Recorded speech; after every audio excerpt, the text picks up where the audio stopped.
People say I'm toxic, and honestly, I don't care.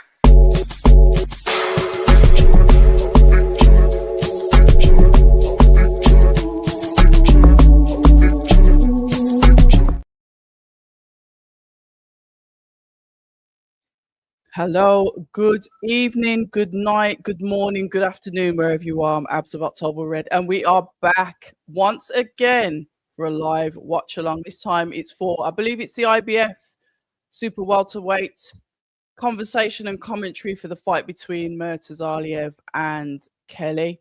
Looking forward to that. I did say I was going to jump on, I thought I was going to jump on a little bit earlier. I thought, you know what, last two fights, that will do. I hope you guys are all well. It's been extremely busy in boxing. As you know, changes are afoot. We've had the Zoffa cards. I think they're going into the second one this weekend. And guys, I want to know your opinion, actually. I was just looking at, I didn't take much notice of it last time. But the gloves, the uniform, kind of, it's very bland, isn't it? Not what we necessarily expect from boxing. Is the boxing going to take over of that? But the colors that they've chosen, like a dull gray, a bachelor gray, I don't know why, but whatever. Time will tell with that. We know that Derek Chisora is, in fact, fighting Deontay Wilder. And no, it's not on Sky Sports. It's on DAZN. There seemed to be a little bit of a discrepancy on what was going on with that fight. And if you follow me on Instagram, I played two interviews, one with TalkSport and Derek Chisora. And then I think the counteraction to that was IFL with Frank Warren that says he's still under contract. And that's all we'll be saying about that. So to be fair, Wilder versus Chisora, good fight. I'm not going to argue with that. I'm actually looking forward to it. April, DAZN, there's so much going on. Jamie TKV defending that British belt. We had the names thrown in there. It was originally supposed to be Dave Allen, then Johnny Fisher gets put in there. And now there's a discrepancy over the date that's available for the copper box, etc., etc. So it looks like it was probably going to be on a Matchroom card anyway. And Jamie TKV was going to be once again fighting away. That seems to have been put to bed. And now the rumor is it's going to be Jamie TKV versus Richard Riakporhe. I have reached out to Ben Shalom. We were supposed to do something this week, but he said he was extremely busy. And he assures me that we're going to catch up next week. And next week, there's probably going to be a press conference for the British heavyweight title fight. So there's loads of stuff going on in boxing. Rumors that Alexander Usyk is supposed to be going over to Zoffa as well. There's been an article that's been published. I think it's behind not a paywall, but an ad wall. I haven't read through it, but I've seen that Oscar De La Hoya was very adamant in sharing it about 500 times, which basically talks about the small print of the Zoffa boxing, which we kind of discussed. If you've been watching my news and reviews, you know that I covered what they wanted to change in the Muhammad Ali Act and potentially the splits, the payments, all of that was there. Facts that some of the gate, it would be hidden. Loads of stuff I've gone through, and it seems like maybe that stuff is going into fruition. They seem to be on a poach. They're looking for fighters. They've already got Jaya Pataya. Like I said, they seem to be sniffing around Bam as well. There's a bit of to-ing and fro-ing with the matching rights. It's a mess, but it has to get messy before the dust settles. So we are here. I'm Abs. Like I said, welcome to all of you. It is conversation and commentary. You know I like you guys to get active in the chat. I will say good evening to the Dragon 8700. Dragon by nature, maybe? But we go into Padley versus, I think it's Belmedi, and I think this is for a European title, if my memory serves me correctly. So let's have a look. Josh Padley is, there was a bit of a excitement around him signing for Matchroom. Obviously, I think he had the fight with Chamberlain, went on to fight Shakur at short notice as well. But now he's going in against this French guy. I don't really know much about him, but he's taken the center of the ring. This is Belmedi. Josh Padley, comfortable, skirting around the outsides on the back foot as Belmedi just tucks up and comes forward, but it looks like Paddy's a more active one with the shots. So let's have a look and see how we start this fight off. We are in round number 1 of 12 before we go on to Josh Kelly's fight, which I'm looking forward to. Another bit of a strange one with him. As we know, he was with Matchroom.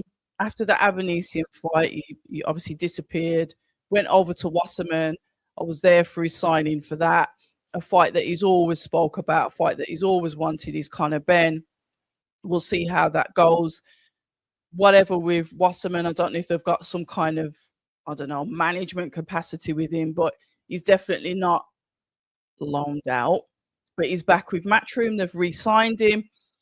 He had that fight, I think that was under Wasserman, to be fair, with Ishmael Davis at Wembley. Interesting fight that was, because Ishmael did particularly well considering he came in at short notice. Others could argue whether the win could have been Ishi's, but here we are. So he's still with Adam Booth. I like that. Them two have been like a dynamic duo for years. Is he going to make an impression? Is he going to get this world title belt off Murtazaliev, who, yeah, looks like a bit of a puncher, dangerous, a great fight for Matchroom to put him in on basically his Matchroom debut, a world title fight, IBF. So yeah, they're not messing around, but it's kind of like they're picking up where they left off with Josh Kelly, because that is where he should have been going towards. That is what he should have been doing. You know, he was tipped to be one of the Matchroom stars early on in his career. So good evening to George Hearn as well. Good to see you here, and good to see you guys in the comments as well. Obviously, you know, I've put some bits and bobs up. I did the conversation with Maurizio Suleiman. Interesting conversation, but he was doing a lot of interviews that day, so it was cut short.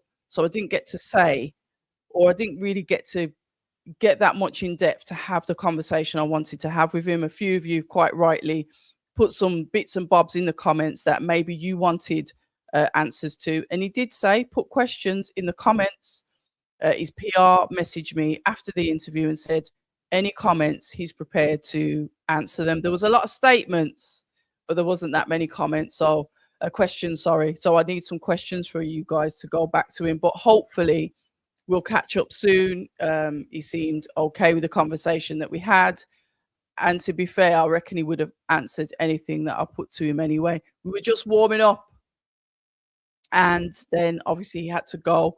One of the key things that I did want to ask him was what changes are they prepared to make space for the competition that they're going to have in boxing? What are the belts going to do? Because you can't just stick to the same rules and say, dig your heels in and say, this is what we've always done. This is what I'm always going to do. Are there any changes that you're going to make to the belts? Is there anything that you're going to make fighters think, you know what, I'll stay over here with the 4 conventional belts? And that's obviously something for all those governing bodies to talk about. I wanted the WBC's point of view, but like I said, I didn't get to ask him that. That was one of the key questions.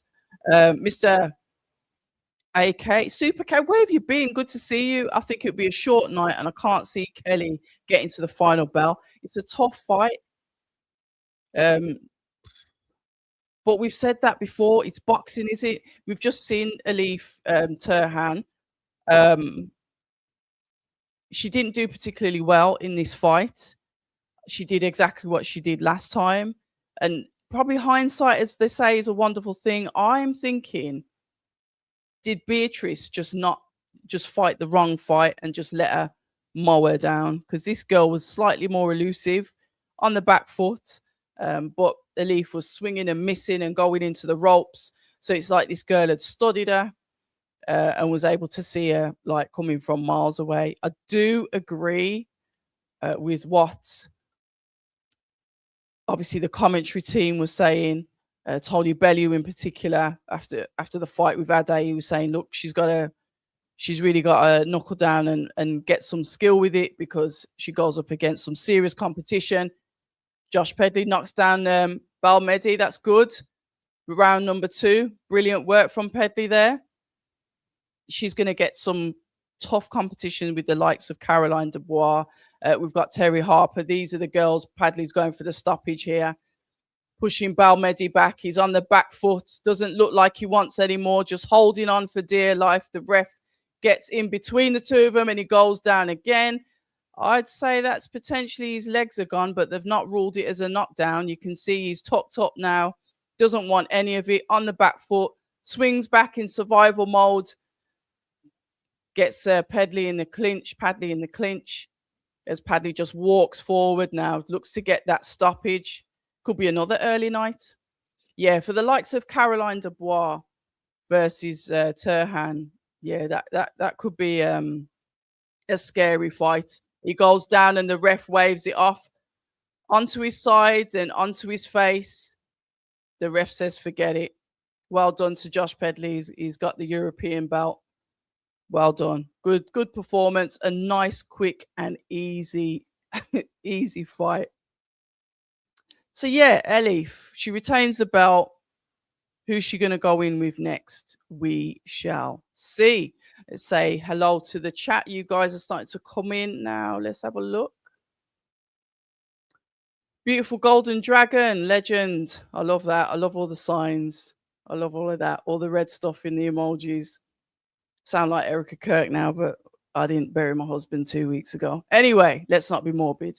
If you see it, good evening to you. Greetings, October. I like that interview. I couldn't stop laughing with Mr. WBC's answers, though. Yeah, I saw that you put quite a few comments in. I need the questions. If you can go back and put the questions in there, I'll get the questions to him.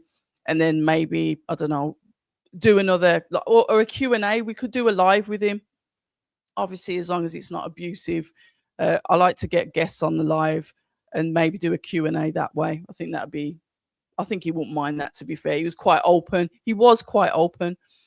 Thank you very much for that. Is it? Let's have a look at. Is that I am motion one?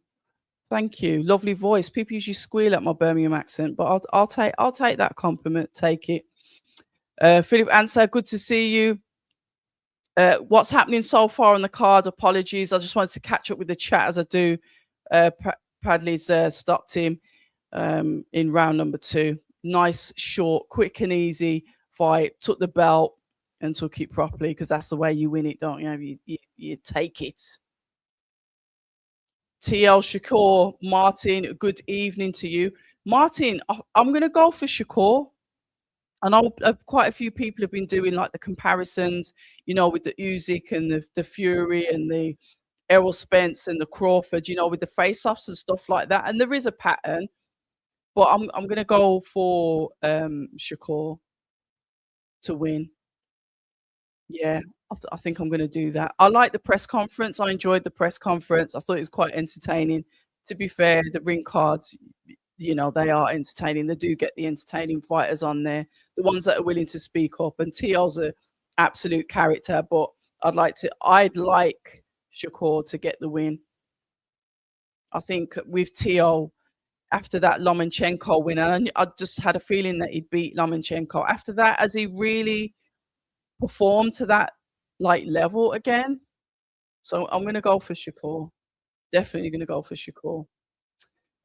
Padley beating him up like it owes him money. Listen, he wants that belt, and that's what I'm saying, Iffy. That's how you're supposed to fight for a belt. You're supposed to go at it like you want it, and he definitely did that.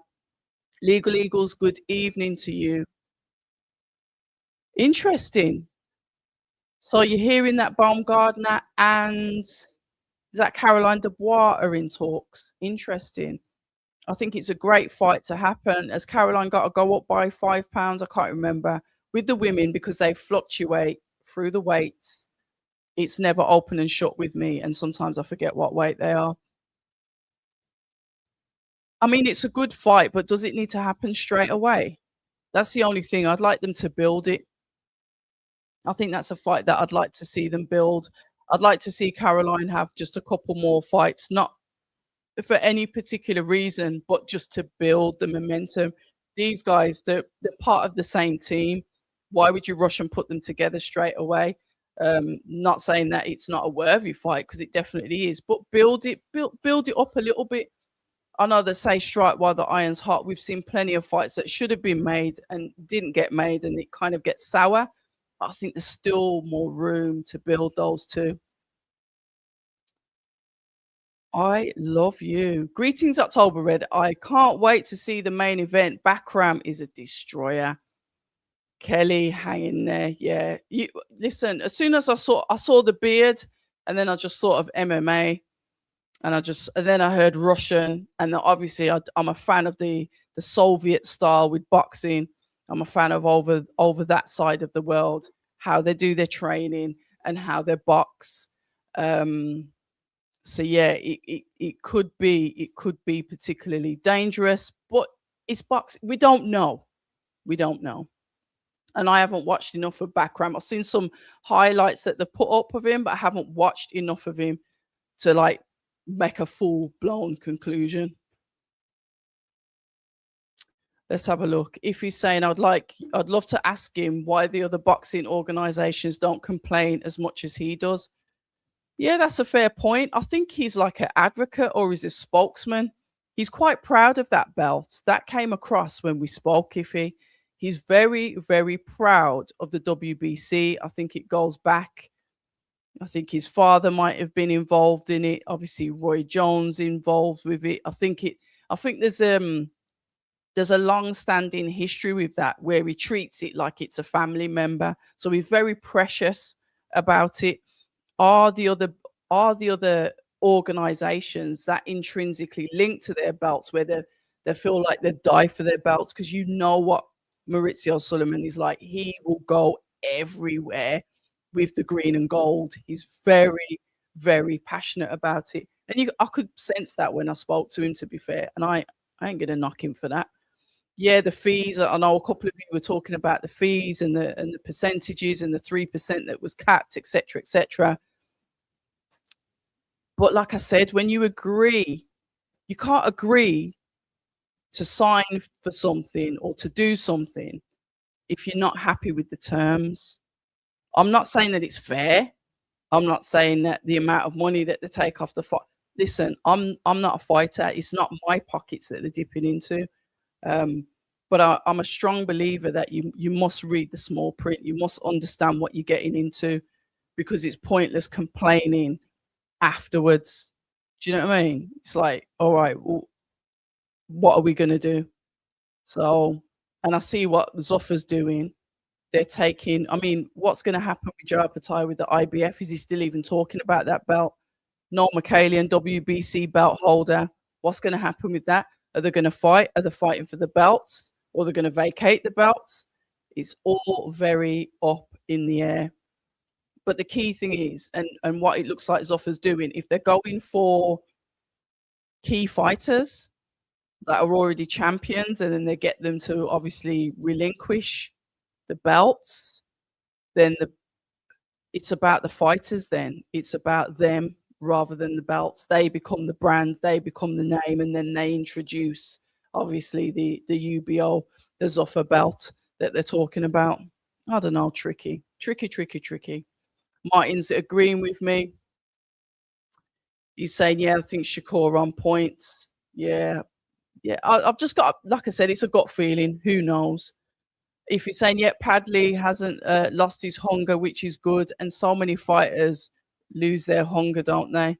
But out of that gym, I think, well, I don't know if he's actually in that gym.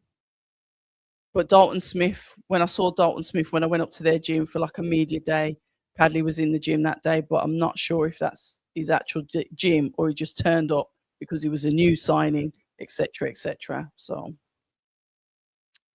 okay. He's saying Tio will pull it off. He always comes to fight. Stevenson, not so much. And he's got brittle hands. Oh, we'll see.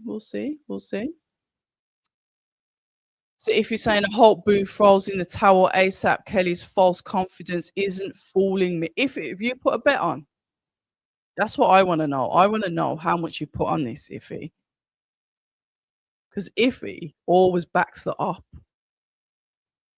Good evening to you as well, Ricky.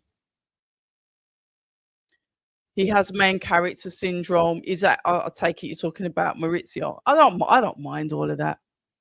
I don't mind all of that. If you think about it, it's your business, yeah? And this is why we say there's business and there's boxing business. You're gonna try and make as much, the fighters make money, don't they? And obviously the belt doesn't take the majority, does it? 3%, and then obviously the fighter gets the rest. Yeah, the fighter's got to divvy that out. The belts are there to make money. Of course they are, because it's a business, is it? It's not a charity.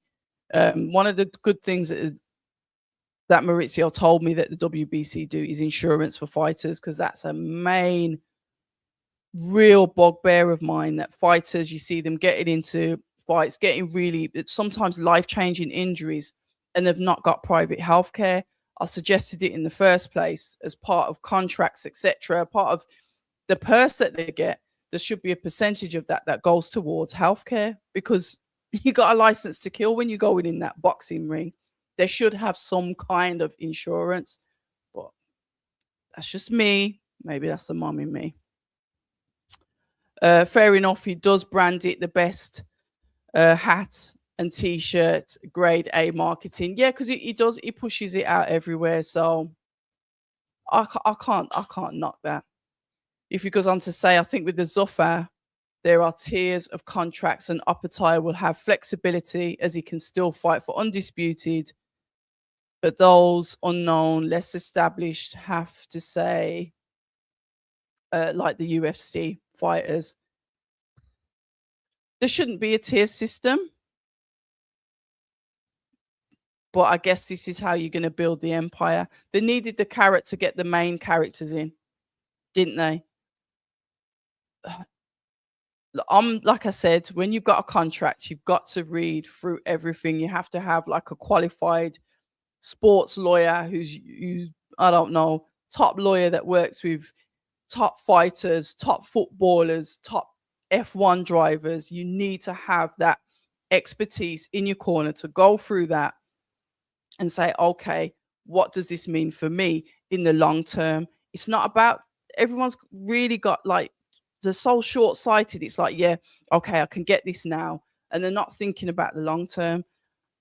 I hope these guys have got sensible people in their corners that are reading the small print, because the small print is where the devil usually sits. He's in the detail, he's in the minute bits, the little words that you might scupper over. Because I'd be, everyone's complaining about 3%, but 3% is going to seem like pennies if your money is just getting taken over. You can't, you're wearing a uniform. There's only one badge allowed on your shorts or your kit or whatever. There goes the Triple G robes, and the stuff that I like to look at what the fighters wear to the ring. I love that, because it's like you said, it's showing the fighters' personality, showing what they're about. And even conversations that I've had with Joshua Buatsi, I was like, oh, what are you going to put on your robes this time? It's something, because I look at the detail of the robes, and Buatsi was somebody that would put Indinkra symbols on there, mixed in with the Christianity symbols and stuff like that. So it's interesting to me. So when I'm looking at the Zoffa thing and I'm seeing like grey, plain, like, yo, what's going on there?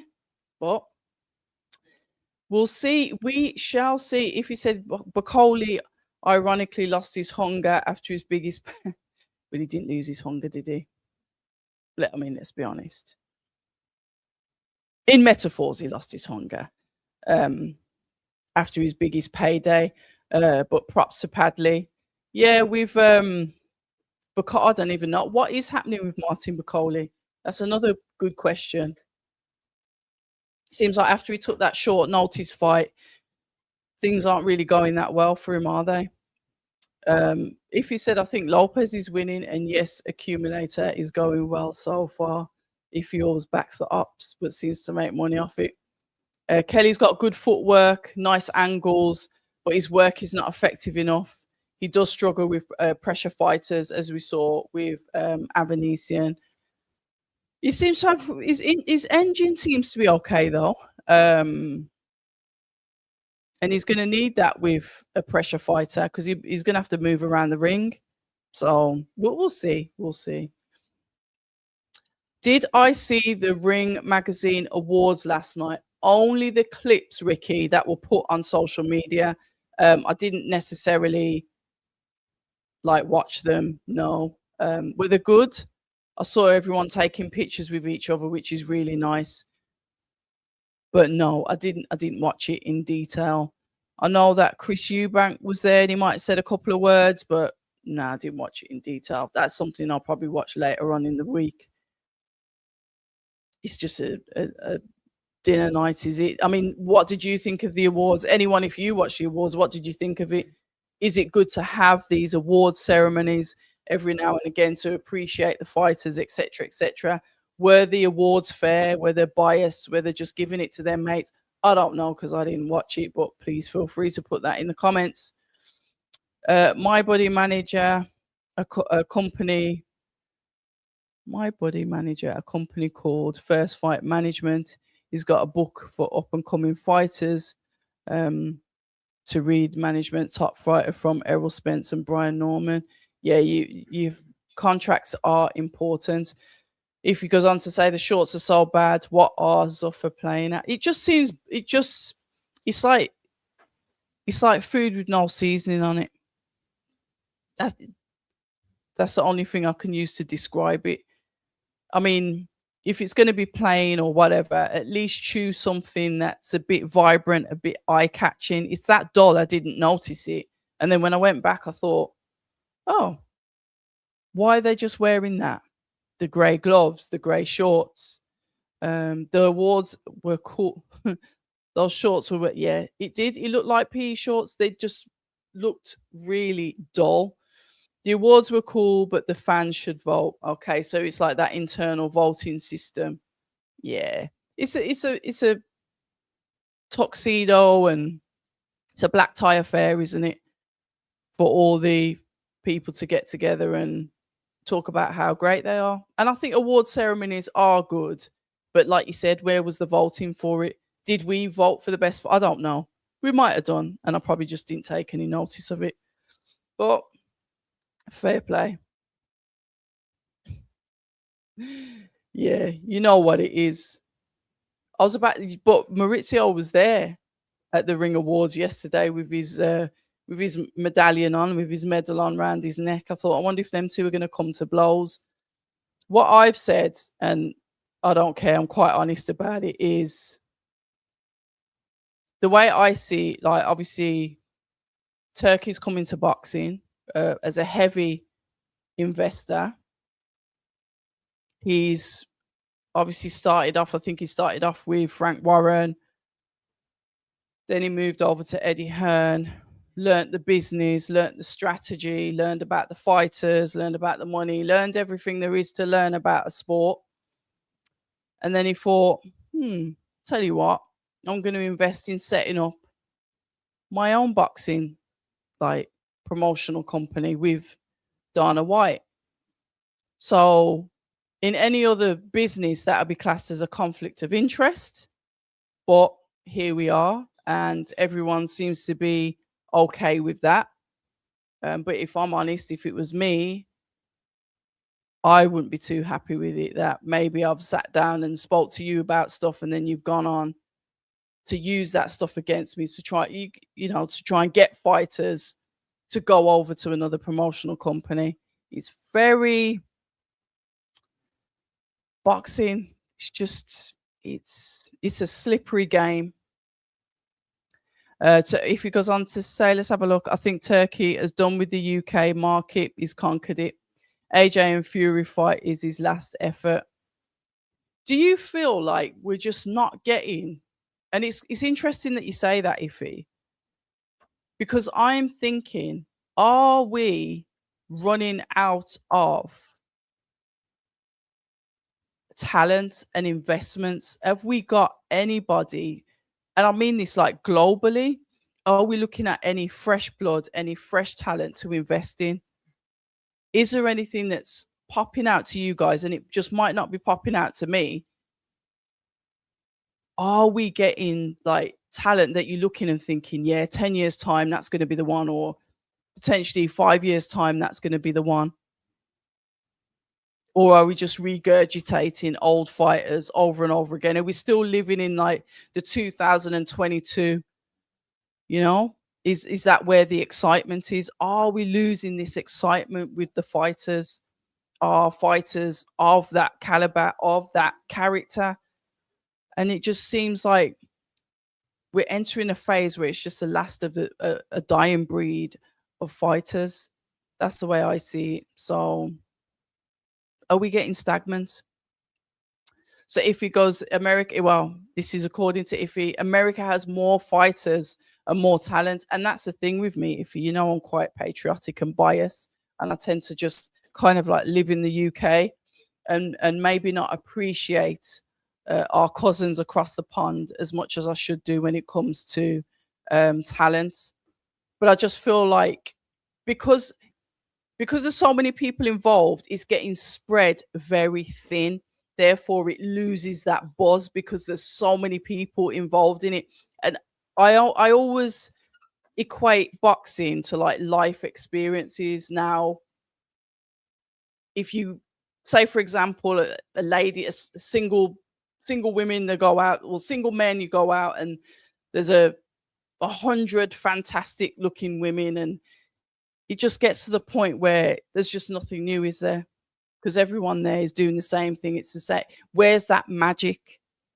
And that's what sometimes I think that we lose, or we are losing in boxing, because it's getting spread very thin with the large amount of promoters, different broadcasting deals. You know, I'm a fan of Netflix, so I'm an advocate for Netflix coming into the sport. I like the way they do their production.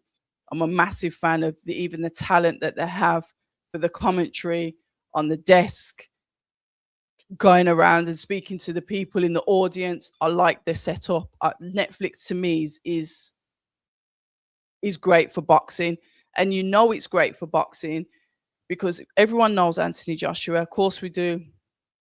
2 times unified heavyweight champion of the world, heavyweight, Olympian medalist.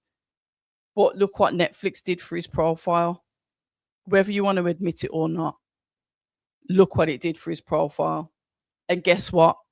Who's now followed suit and is going over to Netflix? Tyson Fury fighting Makhmudov on Netflix because of your profile. I did a video on it the other day about Fury going to Netflix. I think it's great, and I think more fights will end up on Netflix. And that's another thing, to be fair, that I actually do like that Turkey's done for boxing. He's pulled it into Netflix, because obviously he did Canelo Crawford on Netflix. Yes, MVP have been on Netflix as well, but I'm talking about the names that we know. So I think that's a good thing, and I think more fighters are going to follow suit. Josh Kelly coming out first. So gosh, I've been rabbiting on a bit, but there's loads to catch up. There's so much going on, and there's so much I wanted to catch up with you guys. But we are here. We're at the main event. I'm Abs of October Red. It is conversation and commentary. Pretty boy Kelly. I've got to say, I was a massive fan of him. When he made his debut. I like the fact of him and Adam Booth. I like the pairing. I like the excitement from the fighters. And I've spoken to Josh Kelly before. Adam Booth, fantastic guys. And he's taking on a tough challenge. He dons a satin white robe with his signature red on it and the back, white boots. Great guy. And I wish him nothing but the best for this fight.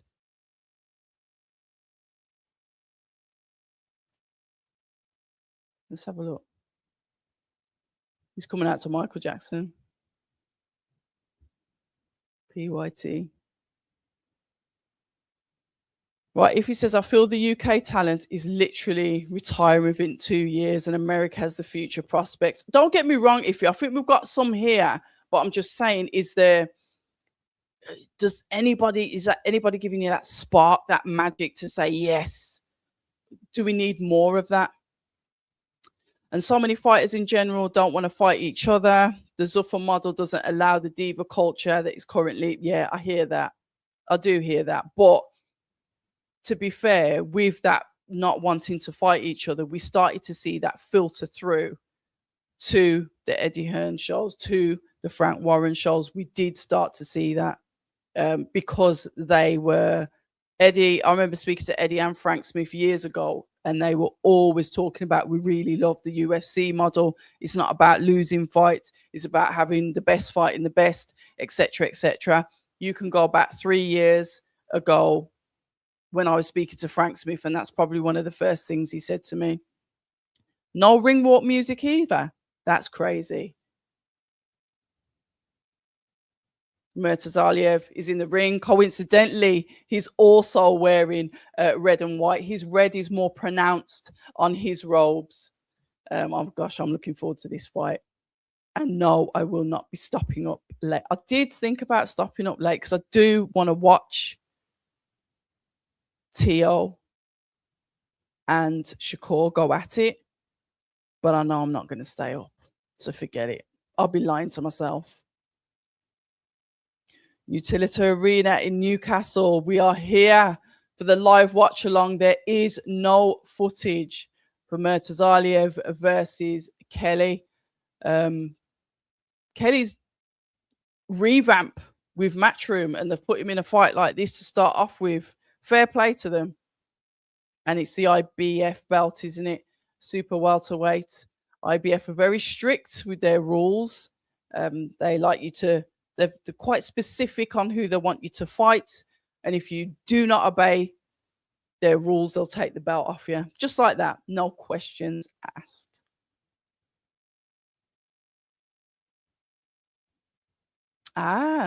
Django's good evening to you. He's supporting Bakram. Does he train out of the United States? And Django, what is going on in America? What on earth am I seeing? Sometimes I think the USA isn't real. It's almost like I'm literally watching Black Mirror on my phone every time I look on my YouTube about what's going on in the USA. I'm not even going to mention the latest release with the Epstein files. Absolutely crazy stuff going on at the moment. The stage is set.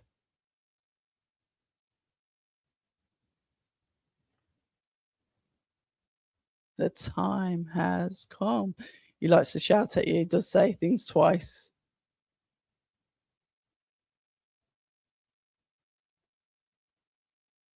Hopefully, I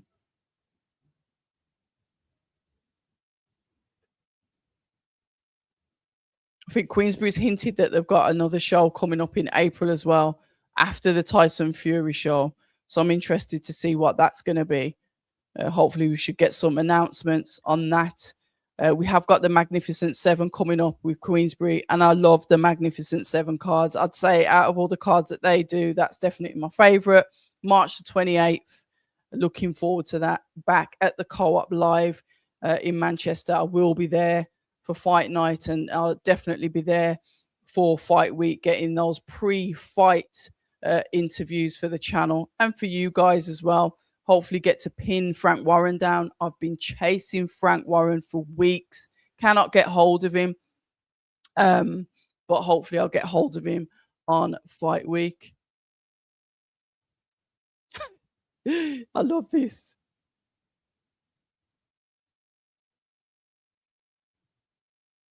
Devolvement. I'm just looking at the chat. Oh, he trains out of California. Okay, fair enough. Oh, I remember him doing that from the beginning.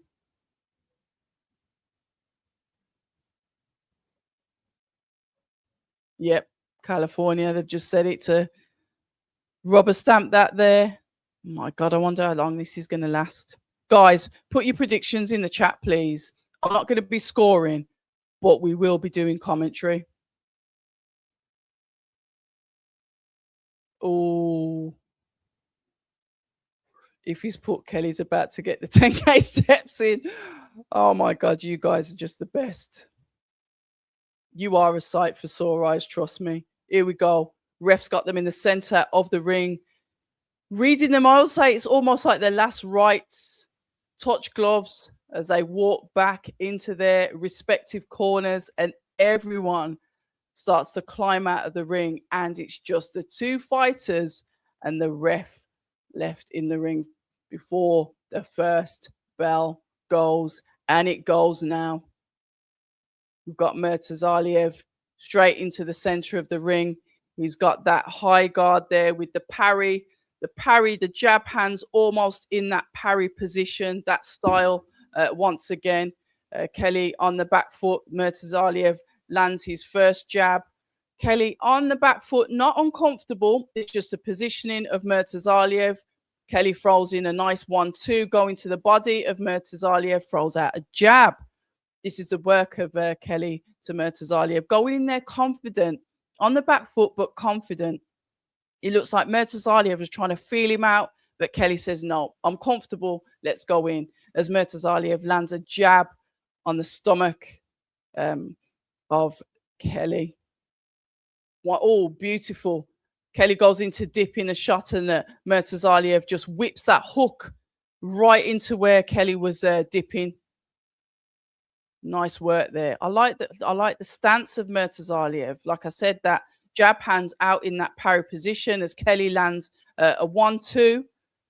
Murtazaliev goes in for the backhand jab to the chest of Kelly. See the parry hands just there. It's ready to fence off that potential jab that's going to come in from Kelly. Nice stance, but Kelly's quick. Goes right through the guard and jabs Murtazaliev straight in the middle of his forehead. Let's have a look. The lead hand was low from Kelly there. Like you said, he's about to get those steps in. But he's confidently getting those steps in. Murtazaliev lands another one, but it's not landing flush because Kelly's slight on the feet as he goes into sweep and uppercut to Murtazaliev. Murtazaliev sees it coming and evades the shot. The jab comes out from Murtazaliev. Jab once again. Nice first round. We've got 54 seconds left of round number 1 of this 12-round championship fight. Kelly throws the jab. Murtazaliev looks to come back with his own, but Kelly just manages to get out of range really quickly, so it didn't land. This is going to be about pace. This is going to be about engine. I think this is really going to depend on longevity of the fitness of the fighters to see how far is this going to go to a distance, or is somebody just going to get that shot that we need? As Murtazaliev just dips in, feints, but goes to the body of Kelly, but not a punishing shot, just like a tap to the body to say he's here. Lovely work from Kelly. 1, 2, 3 coming in as Murtazaliev slower on the counters. Yeah, Kelly's purposeful with his shots. Yeah, good work in the first round. Guys, you score the fight because you know I ain't going to score it. Let's have a look. Get into the chat. Yep, tough fight ahead for Josh. That's from Legal Eagles. Yeah, Kelly opponent just looks like someone you don't agree to fight with. America definitely isn't a real place. I've been twice and I'm good going again. Yeah. Devolvement, yep. I believe it's hell on earth. That's what Iffy said. It's real America. We have our own kind of stupid people here. To be fair, there's silly people everywhere, but just for the American viewers, and I don't mean this in a disrespectful way at all, because it's all right for me sitting on this side of the pond, but it honestly just, it's like, wow. And Nicki Minaj with Donald Trump, and then it's, I mean, I don't know. Yeah. Here we go. We go into round number 2 before I get tangled up in politics and, I don't know, end up with ice at my door or something. Let's not say anything. Round number 2 of 12. Nice. I think that was a backhand that just pushed Kelly back just a little bit there. Let's have a look. The jab to the body. Just be mindful of Kelly just dipping that head in when he goes to throw the jab, because Murtazaliev has caught him with that hook when he's been on his way in. Just be mindful about dipping in the same direction. The jab goes to the body. from Murtazaliev. Jab once again. Kelly's like quite quick on his feet though.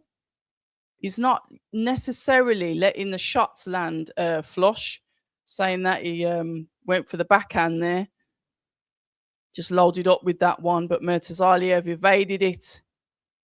We are in round number 2 of 12. And just for anybody that thinks there's going to be some footage on here, no, there isn't. It's just me yapping for 12 rounds, if it goes 12 rounds. Kelly had both hands dropped there, a sign of confidence, a sign of speed as he throws in that hook of his. But a long version to the head of Murtazaliev is quicker. He's definitely more, and this is Josh Kelly, he's definitely quicker on his feet. It's going to be timing here that Murtazaliev is going to have to get Kelly with because of the speed. He's just going to have to really try and look at the timing, because there's a few times that he's thrown shots that could be potentially dangerous, but at the moment it is only round 2. Kelly's managed to move out of the way. Nice guard. Kelly has his lead hand low, backhand just under the chin there. Murtazaliev has this high guard, but when he throws his punches, he doesn't necessarily bring his guard back straight away. Confident style.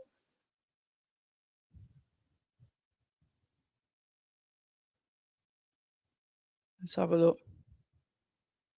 The jab once again from Murtazaliev as he still in the center of the ring. Kelly comfortable on the back end of the ring as he lunges into him and spins out, but didn't necessarily throw a shot with that.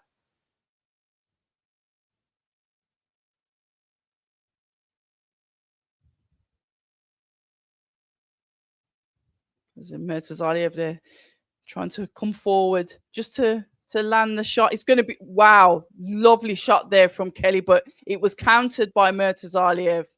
Kelly goes to the body once again. That was he's got very good speed. Kelly has very, very good speed. I wonder what their conditioning's like in that gym. He stands up in the corner. I like that. I like to see fighters stand up in the corner. He doesn't let him get comfortable. Stand up in the corner. I'll talk it through and go straight back out there. You reckon that Booth's going to throw the towel within 6? Iffy. I don't know. Russian by KO, round 7. I like these predictions. Bakram has been avoided at 154. Kelly's stepped up. He's giving Kelly a false sense of security and confidence to pepper him at the right time. Interesting. Nice first round by both boxers. I'm a little bit behind in the chat, so I do apologize. Consistent pressure is going to turn Kelly to jelly. We will see. We are going into round number 3. I think I'll give Kelly the last round. Right, here we go. Murtazaliev once again on the front foot. Just following Kelly around, comfortable on the back foot as he moves around to the left and the right, lateral movement. But like I said, that can tire you out. He's got to be able to keep this up potentially. If he's not going to get the knockout, he's got to potentially think it's a 12-round fight. But it does work in the early rounds because Murtazaliev struggling to land flush. Like I said, it's going to be all about timing. It's going to be about finding that rhythm. One of the things that Kelly does to try and spoil the work, and he's just done it then, is he'll jab, lunge in, and clinch. That was a nice body shot there from Murtazaliev. Kelly throws one, but Murtazaliev counters. You can see here he's a counter puncher. And once he sits down on them shots or Kelly's in a spot for too long, that's where the danger is. So, Kelly with the lateral movement. Murtazaliev comes in with the high guard, just tries to jab to the body. But like I said, Kelly's too elusive for it to make an impression as he jumps into hook Murtazaliev, but he also evades it and it just skims his arms. 1-2 there from Kelly that just pushes Murtazaliev slightly back as he comes forward and throws a jab to the body of Kelly.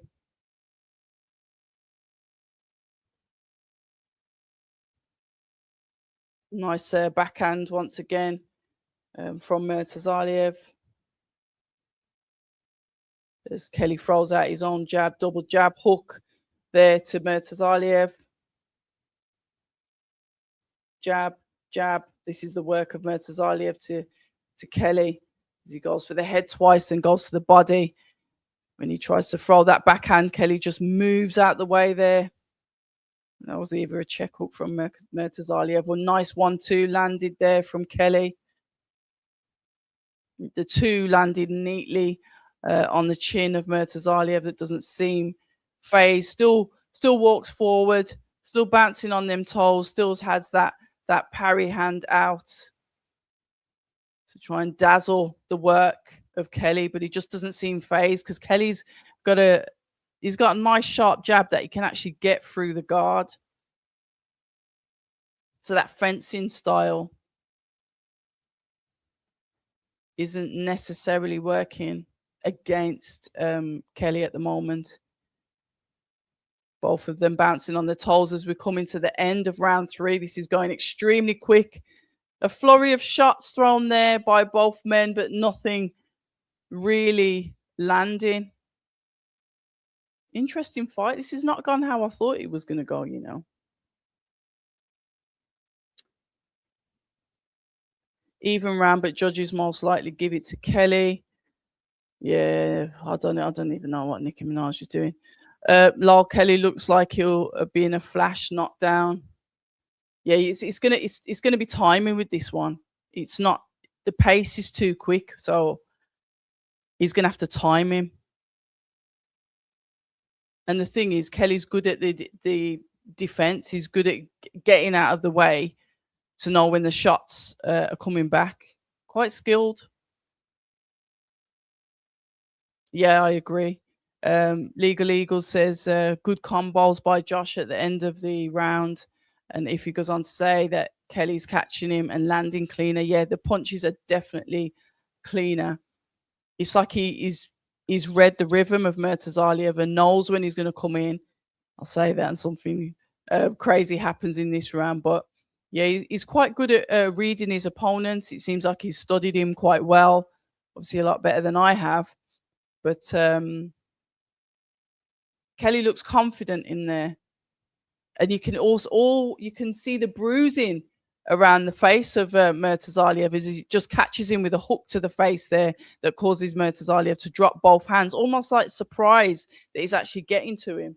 Let's have a look. 90 punches thrown, Kelly 52. Total punches landed 19 and 17. Yeah, Kelly's got the better percentage considering the amount that's been thrown. So yeah, I'd say that even though Murtazaliev is landing, Kelly landing percentage compared to the shots thrown is better.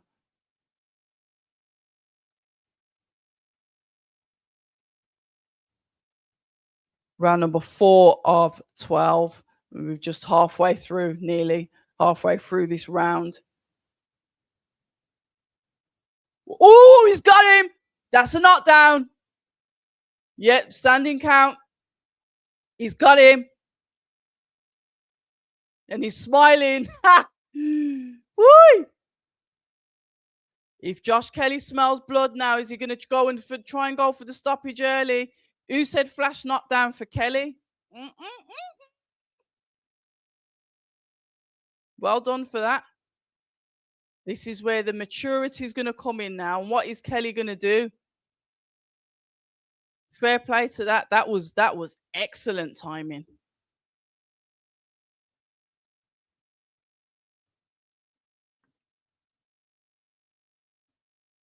Let's have a go. Come on. We've got a minute left in round number 4 of 12.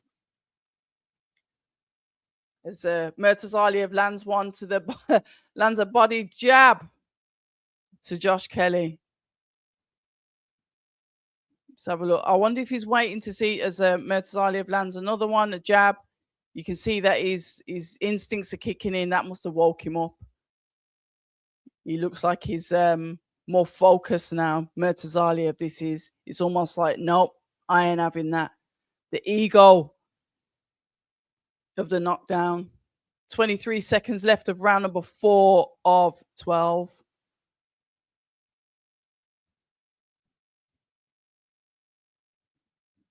He's definitely started to put his foot on the gas. This is Murtazaliev looking like there's a little bit more purpose now.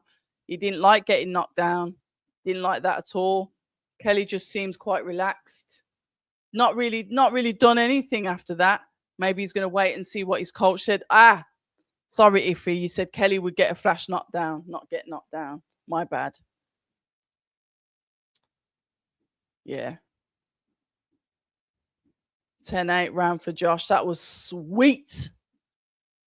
Sweet. And that was from a jab as well. Let's have a look. Look. Bang. Sweet. You know what? I really do like when fighters can get get a knockdown from a jab. That's good work, that is. But I did say that he was able to punch right through the middle guard of Murtazaliev. Murtazaliev's got this fencing style, almost like he should be able to parry that jab hand, but it's not working. Kelly's timing and movement is just on point. Yeah, it is.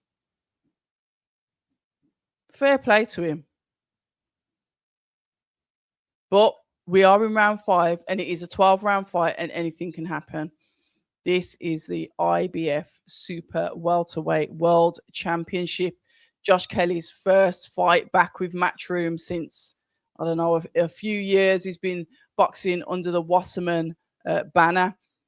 He's taking on the tough, the rugged, the strong Murtazaliev. But Kelly's managed to score his knockdown.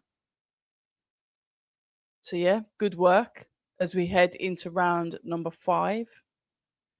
Murtazaliev, like I said, starting to show a little bit more urgency now with his punches. The positioning is still the same. Murtazaliev on the front foot, Kelly on the back foot.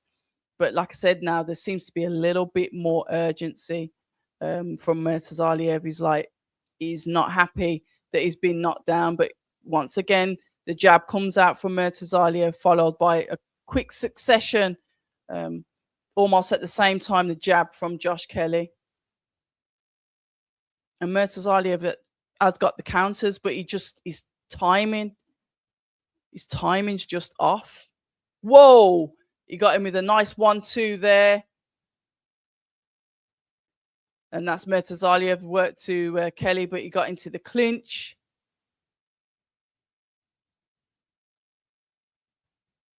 You just gotta stay focused. Like he did in the last round. He didn't seem to do anything after the knockdown. Once again, straight through that guard. That stiff jab of his goes straight through the guard of Murtazaliev. The second one was more pouring, but that first one was nice, stiff ramrod jab straight through that guard of Murtazaliev. Murtazaliev throws out the backhand,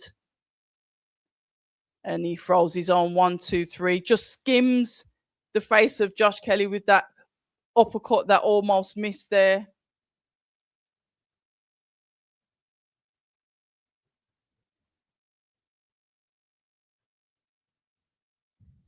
Kelly there, both hands down. I don't like when he does that. He's got both hands down. He's moving. He's got this lateral movement that he's doing in the ring as he balls forward into Murtazaliev like a bull. But we need to see. I'd like to see just a little bit more boxing from Kelly. I don't know what he seems to be doing this round. He's slipping the shots, but let's have a go. There you go. The jab comes in from him. Like I said, there seems to be more urgency from Murtazaliev than Kelly. He's getting his 10K steps in, like if you said earlier at the moment. Wow, sweet! As he throws the 1-2 to Murtazaliev. You heard that. Stayed on his feet, but that was a clean 1-2. Can you imagine if he had that type of punch output? Like he moves around. He's got this lateral movement. He's moving from left to right in the ring, and then he just simple the 1-2. It works. Move around. Maybe mix it up. One to the head, one to the body, but keep being active, keep being busy, because it's almost like Kelly's just waiting there, moving around, and waiting for an opportunity rather than creating an opportunity for himself. He's quick, he's fast. Um, but yeah, that's sweet. That was in landing the shots really nice.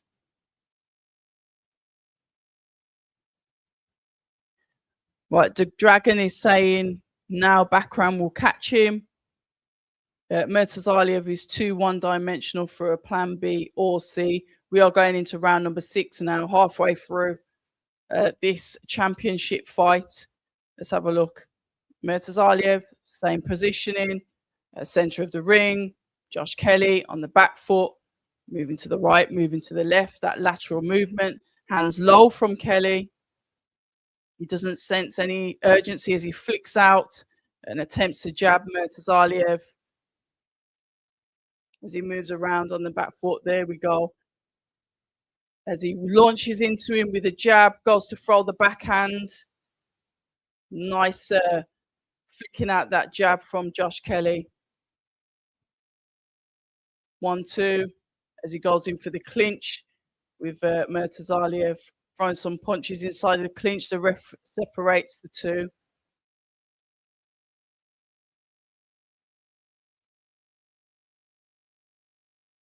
Here we go. Once again on the back foot, throwing out the jab. It's like Murtazaliev, he can't get it. It's like Kelly's disrupting any rhythm that Murtazaliev is trying to get into. He had the counters to start off with earlier on in the fight, but they seem to be fading. Both guys fighting on the inside now. Unfortunately, the ref separated the two. Kelly's the landing punches, we've got 32 from Murtazaliev, 33 from Josh Kelly. Ref once again separates the two. We are halfway through round number 6 of 12. Murtazaliev on those toes, bouncing, using that fencing hand, trying to get that jab hand in the face of Kelly, but he just seems to see right through it and he's able to stop the punches that Murtazaliev throws from landing clean. He's very athletic. Is he going to be able to keep this up for the 12 rounds? Nice as he throws in the hook there, just jumps in enough range to be able to get the shot off and move. He's not as busy as Murtazaliev. Quick, evasive on the counters that are coming back from Murtazaliev. Landing and moving. He's not a sitting target. Very, very athletic. Well, he hasn't lost it, has he? Considering he's not really been in the ring as much as he should have been in there. Doesn't seem as if he's lost anything. Murtazaliev literally trying to walk forward, land the shots. Kelly's able to move out the way and land his own jab, land his own 1-2. Guys in the clinch fighting on the inside. It seems like Murtazaliev wants to get him on the inside so he can have that row with him. Kelly quite cleverly doesn't seem to let that happen with the help of the ref.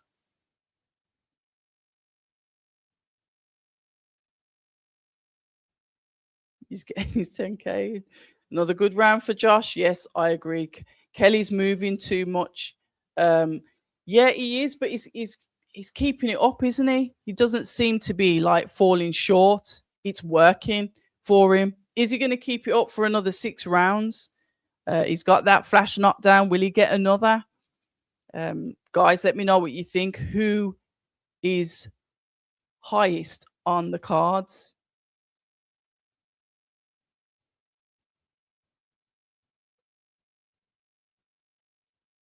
Gosh, it's really weird that he's not on his stool. He's just walking around in circles in his corner. I do prefer that though. You know, just keeps you in that mindset of I'm here, I'm in fight mode, I'm standing up, I'm not going to sit on my stool because I don't want to relax for 1 minute. Right, as Murtazaliev throws out a jab, Kelly throws back his own.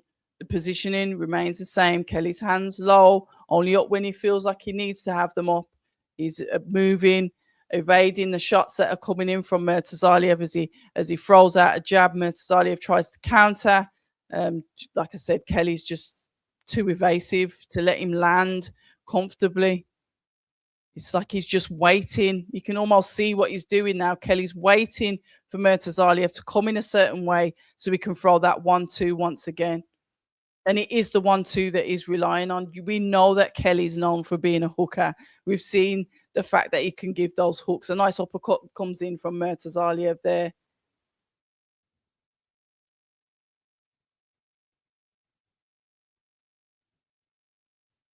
1-2, and this is the boys, both the jabs, 1-2-3 coming in from Kelly. That's what I'd like to see. Just a little bit more work from Kelly. Murtazaliev gets him in the clinch, throws a shot inside. The ref separates the two. Kelly back on the back foot. Murtazaliev coming forward as he pours out the jab towards Kelly, who's got his hands down and he's still keeping up that lateral movement. Is he going to be able to keep it up for the full 12? We are in round number 7, halfway through round number 7. Gosh, these rounds are going quickly. I thought we were still in 6. 1-2 coming in from Kelly. He planted his feet there. There wasn't that movement from him. Just going to have a look at Murtazaliev just to see if he's slowing down.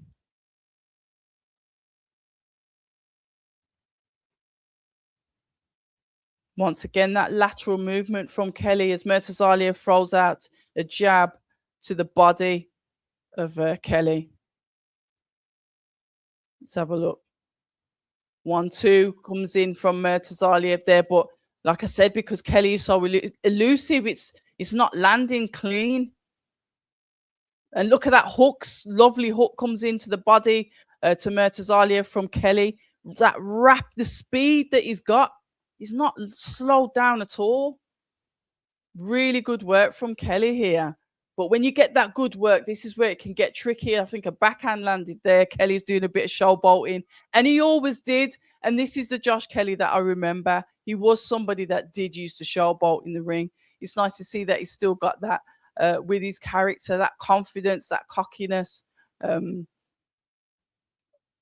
But he's comfortable. But can he afford to get too comfortable? We are on round number 7. No, don't say that. Is she? Gosh, I forgot we've got the boxer card on the other side. I can't get the two. I couldn't get the iPlayer up. That would have been too much. So I'm doing it for this. Let's have a look. I'm all good, Keringer. Nice to see you. Great fight from Fran Hennessy. Someone speak French. No.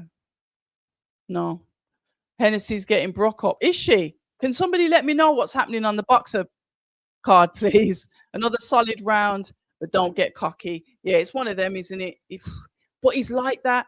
Legal Eagles, he is like that. That's the Josh Kelly that we know. But can he afford to do it? No. Look at him. He walks back into the center of the ring smiling. This is way better performance than he did with Ish Davis. We are on the main event at the moment, and I'm going to say that Josh Kelly is up, in my opinion, even though I haven't been scoring it. But I'm sure the chat will let you know. But now it looks like Josh Kelly almost looked like he was pushing for the center of the ring there. As Murtazaliev throws out a 1-2 and Kelly does his dipping under the shots. Murtazaliev attempts to throw a hook to the body of Kelly. It lands, but because Kelly's on the move, it doesn't catch him. And then he throws out his own stiff jab once again to the head and the body of Murtazaliev. Both hands down from Josh. Comfortable in there, some would say. Some would say no, it's because he's tired. I'm saying that I believe he's comfortable in there, confident in there, but it's risky to do that. Chin exposed, even albeit it's tucked, it's still exposed. As he puts his guard underneath his chin there. Maybe Kelly can hear me moaning at him to get his hands up. 1-2 coming in from Kelly. Murtazaliev holding up his backhand, trying to throw the jab out there. Kelly spins. The jab goes out from Murtazaliev. The hook slips It seems that Murtazaliev looks like he's slowing down a little bit here as he throws out the 1-2. He's lost that spring in his step. Like 1-2 once again from Kelly, just doesn't fail to miss the jab once again from Kelly. When he puts his shots together and he does let his hands go, he's just really quick. And this is not me gassing him up. I'm saying what I see, guys. Once again, look at that. The one to the head, the hook to the body, the backhand to the head. 1-2, come back in from Murtazaliev. Kelly just puts his shots together so neat. We've got some lateral movement once again from Kelly as he goes around, circling around to the left.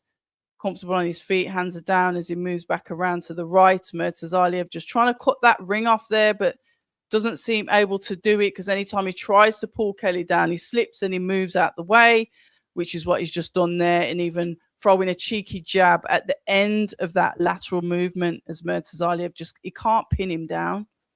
There's no way he can pin him down. Not at this time. He's got to be able to time Kelly quite quickly as Kelly just tries to throw a uppercut there at Murtazaliev. Murtazaliev throws his own shots back, the backhand, but it's not really hitting Kelly as he tries to throw the combination. Once again, Kelly slips under, both men in the clinch, and the ref separates the two. Good work once again from Kelly. He's not let Murtazaliev cannot land properly. And if I'm just imagining being in the ring with somebody so slippery like that, it's going to be really frustrating. Can't get near him. It's on DAZN. So they've got two fights running on DAZN at the moment. Okay. I don't think I'm going to be able to get the two of them up on this because it will say that I'm already logged in on one device. I'll wait for you guys to give me the update. Legal Eagles, I'm asking the same thing. What is going on with Fran Hennessy? Somebody said it looks like she was getting battered.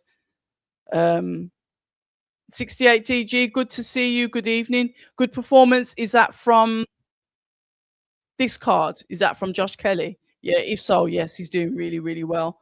Yeah, if anybody can let Legal Eagles and myself know how Fran Hennessy's getting on, we really would appreciate that. We are in round number 9 of 12. Belliew's got 74, 77, 77 being Kelly.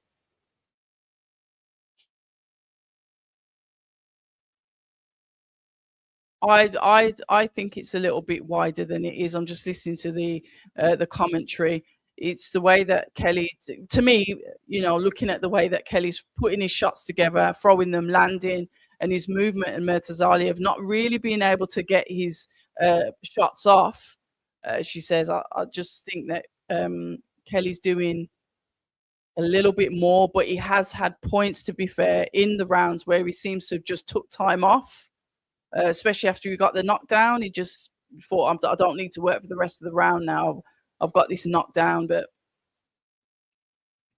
he's read Murtazaliev style. You can see that he definitely understands the opponent that he's in with. He's comfortable in taking risks. He will go in on the inside, where he may have been a little bit tentative to start off with in the early rounds.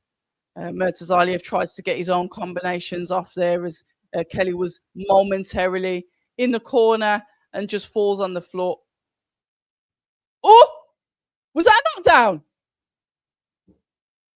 I did not see the shot that landed.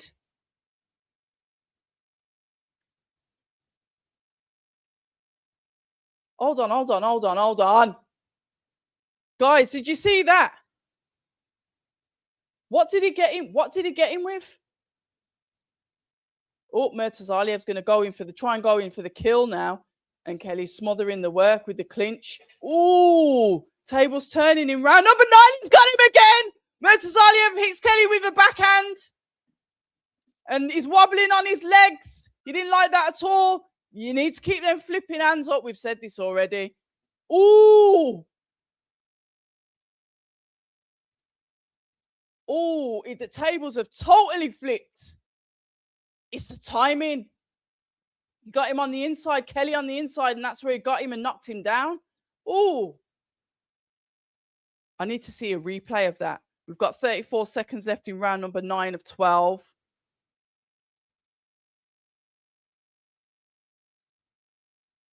Right, let's have a look. Let's have a look. Kelly keeping that jab hand out the way as Murtazaliev tries to come back in. Throws a hook to the head of Murtazaliev. We've got 13 seconds left of round number 9. I need to see that replay.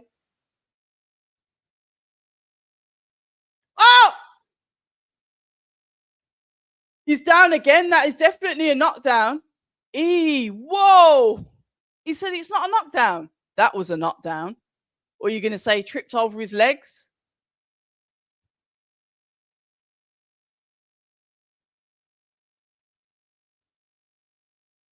Play the replay. Shut up, comms. Oh, I wish I could speak Russian. Right, here we go. Here we go. So, it was his head. Okay, got him the headshot. Hook straight to the head. Apologies. Clearly did not see that, and that's why he went down. Yeah, sweet shot. Yeah, fair enough. Can't argue with that. Yeah. Ooh. Oh, thanks, Dazza. Really tough fight for Fran. Oh, dear. Django's happy with the knockdown. Ooh, tables have turned. What a fight of two halves. Look at the...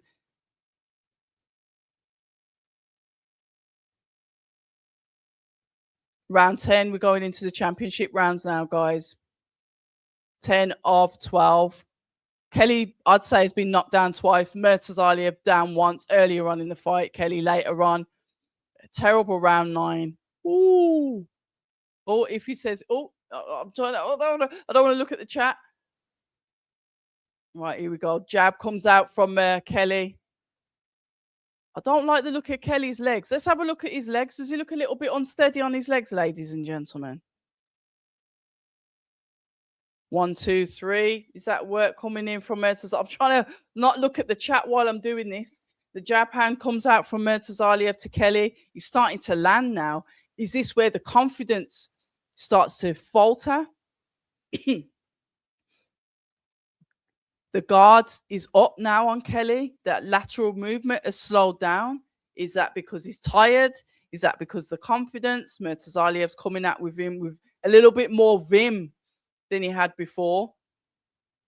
Is Kelly engaging? Is he taking as much risks as he was going to do? Still on the back foot, Murtazaliev still on the front foot. That hasn't changed. I don't like them hands down. Because what did he get in with? That fair enough. It was a hook to the top of the head, but 1, 2, 3 coming in from Murtazaliev. He's now getting his combinations off. A jab from both gentlemen at the same time. Murtazaliev wants to throw those inside combinations, but he started to be able to pin down Kelly. Kelly was elusive, slippery. He wasn't able to catch him, but now he's starting to catch him a little bit more comfortably. The shots are starting to land. There you go. As soon as Kelly rolls out of that slip, Murtazaliev gets him. The timing, I said it would be timing for this if Murtazaliev wants to catch Kelly, as it looks like Kelly's slowed down a little bit, continuously now going in one direction instead of that lateral movement that he had earlier where he was going in both directions.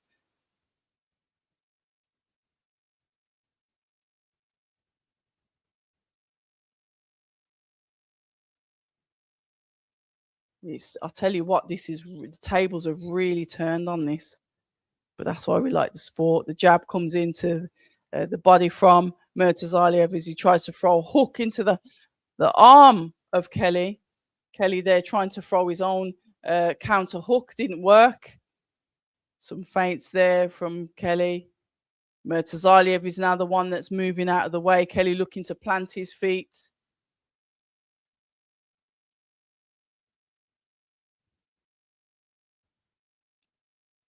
The jab once again coming in from Murtazaliev. The clappers are going. We've got 10 seconds left. Kelly looks a little bit tired here. Take those deep breaths in.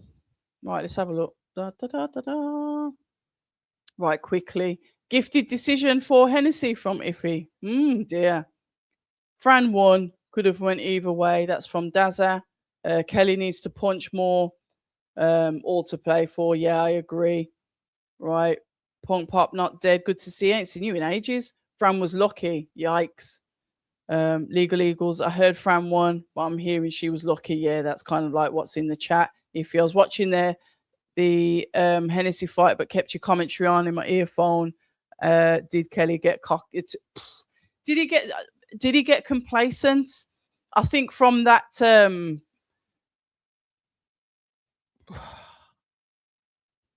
did he get too complacent? Maybe, or did Murtazaliev just start catching up with him? It happens, doesn't it?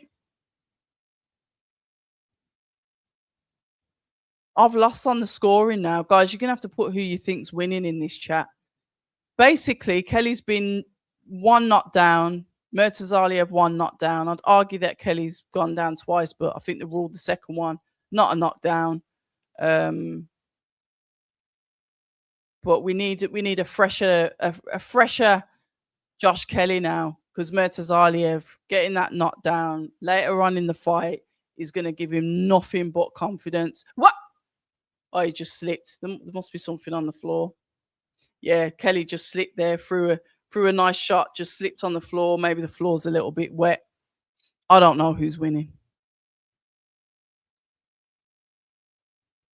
The Brits need to get behind Kelly for this one now. Oh, Murtazaliev's looking to throw that overhand on Kelly there. Just missed him.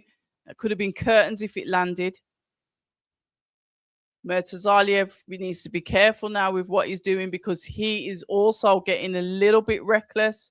But Kelly needs to chill with the showboating. Just get back to boxing and be accurate with your work. Guys, please feel free to put the scores in the comments. Who you think's winning? Because now, I don't know. You know what I'm like. Always starts off well, then it just drifts off into oblivion. Murtazaliev tries to throw that hook as Kelly just dips his head in towards Murtazaliev with the clinch. The same thing happens again, but this time Kelly comes out with a hook to get out of the clinch. We've got a minute left in round number 11 of 12. It's a good fight, though. Nice, good match. Both evenly matched. A real acid test, to be honest, for Kelly to come back to Matchroom with this guy here. The body shots there coming in from Murtazaliev. Kelly slowed down on his feet. Murtazaliev still center of the ring, still on that hunt, still got the pressure fighter style. Oh, nice jab there to the chin of Kelly. You need to get that hand under it. As he throws in the counter, Murtazaliev starts to let his hands go. Flurry of shots, but not necessarily landing clean on Kelly. But you see that as Murtazaliev just jumps in for the jab, goes in for the overhand. But Kelly's just letting the shot skim him. It's not necessarily landing as he throws his own jab, as Murtazaliev tries to come in and throw his own work. Yeah, better this round. We're going into, oh my God. Yeah, good fight. Very, very good fight. 68 says, if this goes the distance, we need to see some UK judging.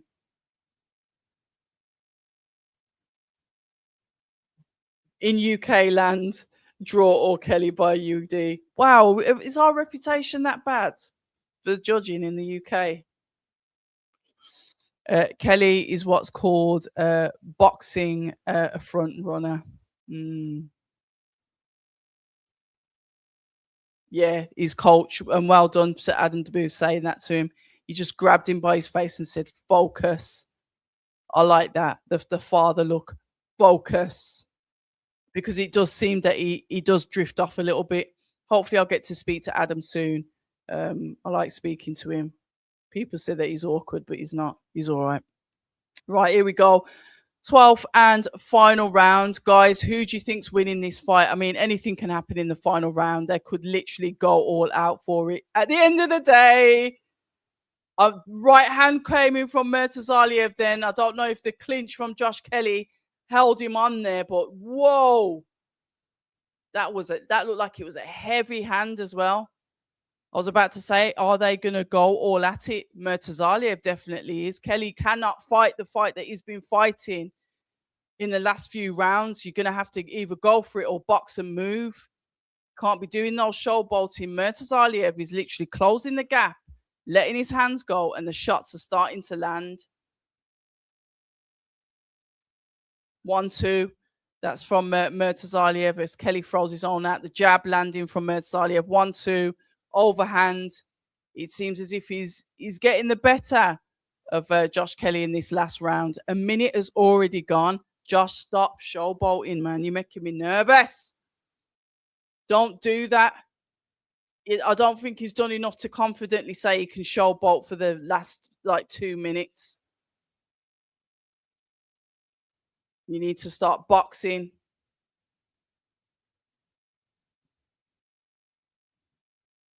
One, two from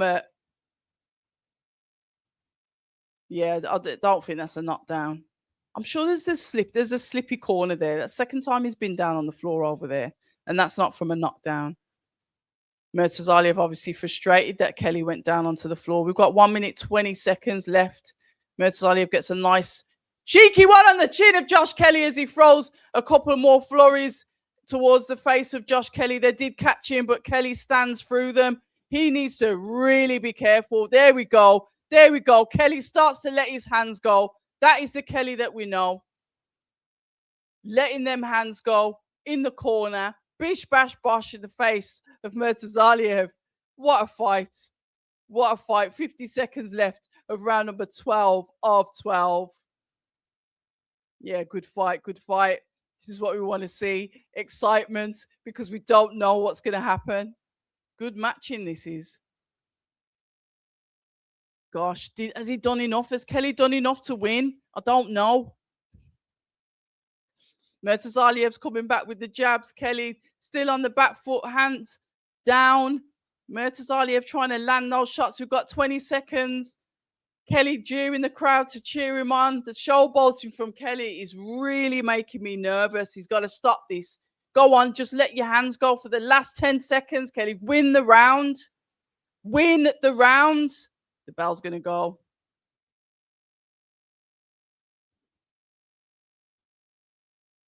I don't know. What are we saying, guys? What? No, honest opinion now. Not because it's a British judging system. Who do you think's won this? Oh, Wasserman jump in the ring with him. Interesting. Kelly, even without a guard, is still there. Kelly's a front runner, good for 1-6, then gasses and becomes flat-footed. Yeah, Kelly's won this. Murta cannot break Kelly without a guard. Kelly won. Home cooking, definitely going to be Kelly. Dragon says, hell no. Let's have a look. I lost the scoring after a while, so can't see it, but I have a knot in my stomach for Kelly. I haven't seen you for ages. Good fight. Hopefully the judges agree with me, Josh, for the win. It was a good fight, man. Gosh, he really did pepper up his face as well. Look at the face of Murtazaliev.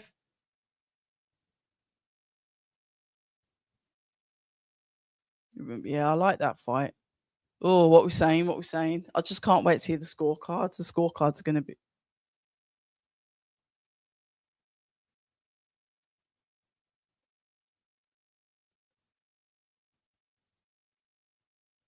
Right, the commentary said it's a clean sweep from all of them. Was it? I think, like I said, the first half of the fight, Josh was landing beautifully, putting his shots together so well as he does. He slowed down a little bit in the second half. Maybe let Murtazaliev get too close when he didn't have to. But Kelly was still working. I wanted him to work a little bit more, but he was still working. but he's good boxer, good fight, good matchup. It's close, right? 68 day. He says, hold on, it's close, but 115, 113. I'm probably gonna give Kelly, yeah, 120, 108. Terrible Tony. Kelly won the fight. Good evening to you. I'm sure Kelly won it. He fought a very slippery fight, stayed out of danger. The brawler never wins enough rounds for the scorecards. Kelly is the natural boxer. He is winning rounds naturally plus the knockdown. Okay. Guys, you lot are the experts when it comes to this stuff. Like I said, I lost concentration.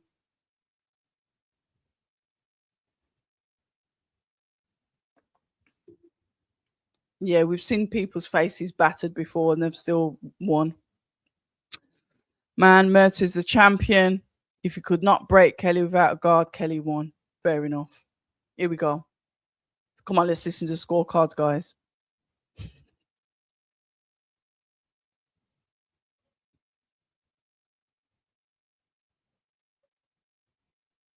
Come on.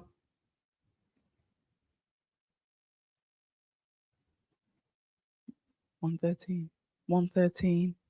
Draw. 115. 111. Ooh.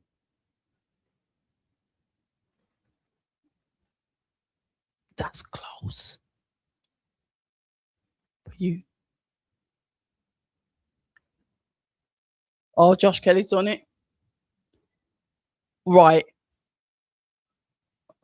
Guys, I don't necessarily I agree. I don't think those cards were crazy. But congratulations to Josh Kelly. What a return. Him and Adam Booth, man. The dream team. And Adam really cares about that guy. Wasserman jumps in the stage with him. I'm happy. Congratulations. Well done. World champion. IBF super welterweight champion. Well done to him. Well done, Josh. What a return. What a return. What a return to Matchroom. So now they've got Dalton Smith, Josh Kelly. Yeah, man. Good work for them. Congratulations. That was a good fight. That was a good matchup. Boots beats them both. Yeah, I can't complain. It was close. That's what I mean. 68. My head was like, So yeah, it was a good fight. Good fight, definitely a close fight. So I'm happy for him. Well done. Back on the main stage with Matchroom. So let's see what happens with him next, what he'll do next.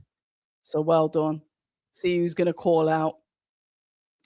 I still want him to fight Conor Ben, because that's the fight that I know that he wanted, but we'll see. I think that'd be a very entertaining fight. I don't even know if they're campaigning at the same weight, what Conor Ben's doing with his weight at the moment, who he's looking to fight. But yeah, good stuff. Guys, we've been going for an hour and a half, which is quite short because we usually go for quite a long time, don't we? But you know what? It was a good one. What are we up to? I think there's a fight in Derby. Then there's a fight in Nottingham. And then there's Manchester. I don't think I'm going to the Liverpool one, but then there's Manchester. And then obviously I'm going to see if I can get to this Fury fight as well in April, wherever that is. I can't remember where it is. But yeah. So we will be back. If I'm not at the shows, I'll be doing watch-alongs. Like I said, I do love doing the watch-alongs anyway. So I'll try and get there for the press, the media week. But fight night, more than likely, I'll be here with you guys on a live watch-along. So thank you very much for joining us this evening. I'm going to let you listen to the post-fight interview. And until the next time, my darlings, thank you all for joining me this evening.